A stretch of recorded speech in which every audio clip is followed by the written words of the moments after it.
Hello friends, welcome back to the channel study with Praveen. तो आपका SSC CHSL 2022 का tier one का expected result कब तक आ सकता है, उसके बारे में हम लोग इस वीडियो में डिस्कस करेंगे। और आपका expected cut off tier one का कितना रह सकता है, ठीक है।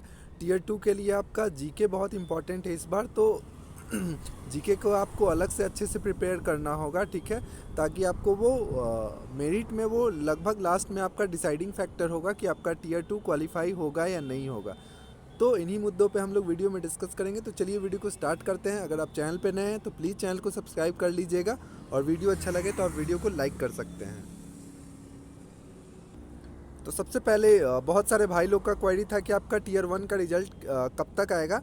तो देखिए, जो आपका सीजीएल 2022 का टीयर वन का एग्ज़ाम हुआ था वो 1 से 13 दिसंबर के बीच हुआ था, ठीक है। और आपका रिजल्ट जो डिक्लेयर किया गया था वो 9 फरवरी को डिक्लेयर किया गया था। तो अगर हम लोग टोटल डेज़ काउंट करें कि कितना डेज़ हुआ, तो लगभग आपका 54 से 55 डेज़ आपका रिजल्ट आने में हुआ था, ठीक है।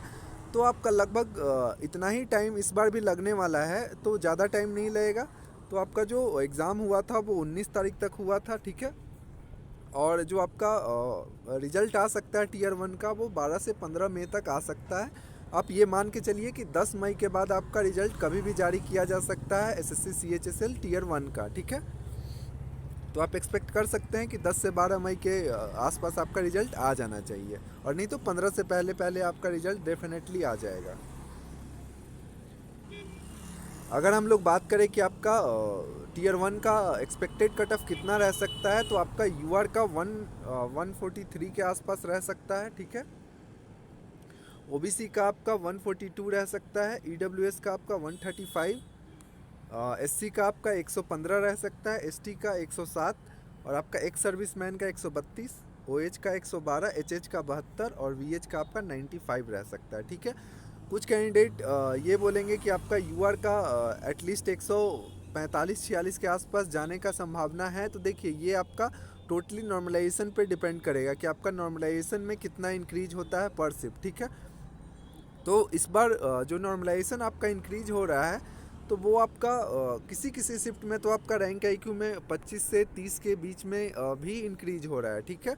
बट ये देखना पड़ेगा कि आपका एक्चुअल में कितना इंक्रीज होता है। तो अगर आपका एक्चुअल में अगर इस तरह से इंक्रीज होने लगा आपका 25, अगर 30 मार्क्स से अगर ज़्यादा इंक्रीज होने लगा या 30 को टच करने लगा एक दो शिफ्ट में, तो आपका ज़्यादा हाई नहीं जाएगा। लेकिन अगर आपका जो नॉर्मलाइज्ड स्कोर है वो, जैसे आपका 36 शिफ्ट में एग्ज़ाम कंडक्ट हुआ, तो अगर आपका 12 से 15 शिफ्ट का आपका जो नॉर्मलाइज स्कोर है वो 20 से 22 या 20 से 25 के आसपास अगर आपका नॉर्मलाइज स्कोर होने लगा, तब आपका जो कट ऑफ है वो आपका 145 146 तक आपका जा सकता है, ठीक है।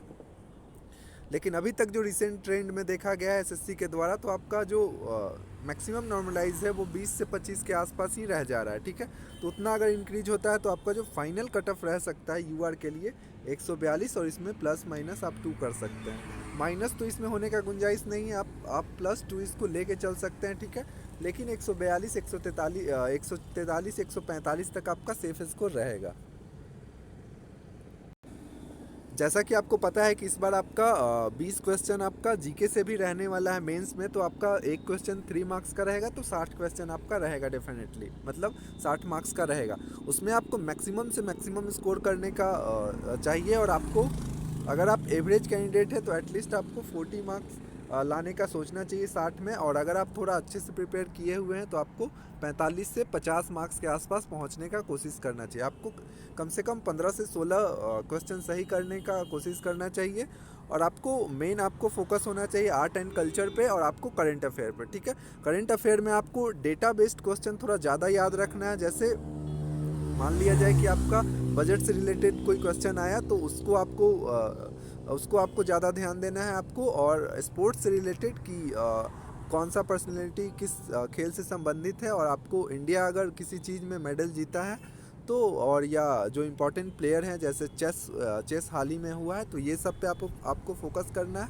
और स्पेशली आपको जो आर्ट एंड कल्चर से है कि जो डांस है, फोल्क डांस है और ट्राइब्स है, ठीक है। तो ये सब पे आपको फोकस करना है। थोड़ा आपको वर्ल्ड का भी ट्राइब्स वगैरह पे थोड़ा बहुत फोकस एक बार आप देख लीजिएगा।